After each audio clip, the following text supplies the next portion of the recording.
diplomate ou bien du maghrébin, ou bien des deux. D'accord.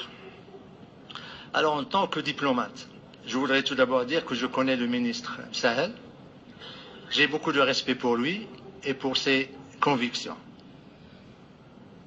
Je voudrais, à cette occasion, le remercier pour son coming out en ce qui concerne l'appui au Polisario. Pendant 42 ans, nous avons crié dans toutes les forats, toutes les instances onusiennes et autres, que l'Algérie pourra créer le Polisario, l'arme, le finance, l'encadre et l'aide. Et pendant 42 ans, l'Algérie disait jamais, nous, on ne soutient pas, nous, on n'appuie pas, nous, on ne finance pas, on n'arme pas. Il disait, pendant 42 ans, l'Algérie se cachait derrière, tout le temps derrière la mise en œuvre du principe de l'autodétermination. Finalement, il y a eu cette vérité qui est sortie de la bouche de M. le ministre. Je crois, il a fait preuve de beaucoup de courage. Je voudrais le féliciter et le remercier. Je voudrais ici juste citer une phrase d'un livre, c'est le livre de James Comey, le directeur démissionnaire du FBI. Leadership, Lies and Truth. Leadership, mensonge et vérité. Et il disait que dans la vie d'un homme, il y a des moments où Dieu l'inspire. Je crois que Dieu a inspiré M. Sahel. Ça, c'est ma question, ma réponse en tant que diplomate. Ma réponse en tant que maghrébin.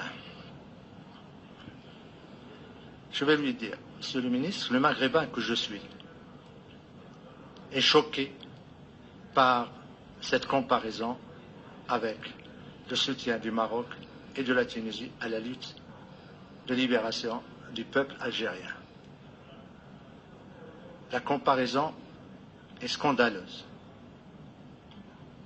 Comparer la lutte du peuple algérien à ce que fait des mercenaires pour mettre en œuvre l'agenda géopolitique de l'Algérie dans la région est inacceptable.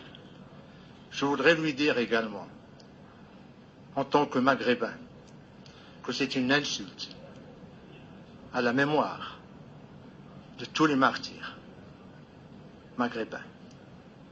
Je voudrais lui dire que je suis choqué également qu'il puisse instrumentaliser la mort, le sacrifice, le martyre de milliers de maghrébins pour justifier et légitimer la guerre que son pays mène contre les vivants maghrébins. Dernière observation, je voudrais juste lui rappeler qu'en 1958 a eu la réunion de Tanger, où se sont réunis les leaders du mouvement nationaux des trois pays. Ils avaient décidé de créer ensemble l'Union du Maghreb arabe. L'Algérie a malheureusement enterré ce rêve de ces leaders du grand Maghreb arabe. Voilà ce que je tenais à dire en tant que Maghrébin. Je suis vraiment blessé par cette comparaison.